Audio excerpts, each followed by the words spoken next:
The issue of the environmental challenges was first raised in the mid-1960s. Business leaders, many of them who founded their business models or went through business school 20 or 30 years ago, this was not on the top of the agenda, and now it's an absolute must.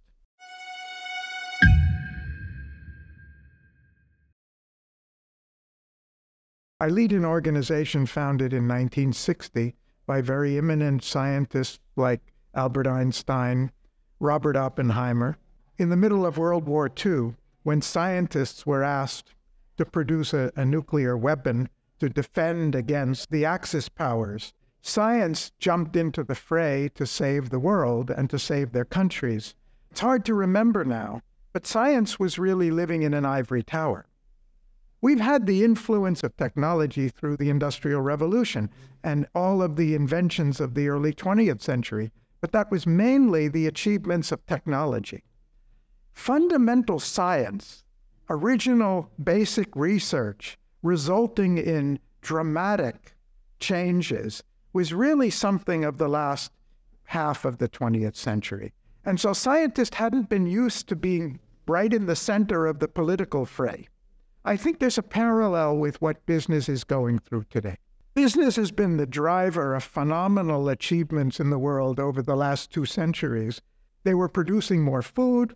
They were increasing the speed of our transportation and our communication. They were giving access to information and disseminating it all over the world and making us a smaller world. And 3 decades ago, they helped lead to the end of the Cold War. Because what's the idea of fighting with each other? We really need to be one integrated world economy. The purpose of business, as far as I understand it, has always been to meet the needs of society. The fundamental message was as sound 50 years ago as it is today, but it requires them to have a greater knowledge and a greater skill and a greater understanding of what's happening in society today.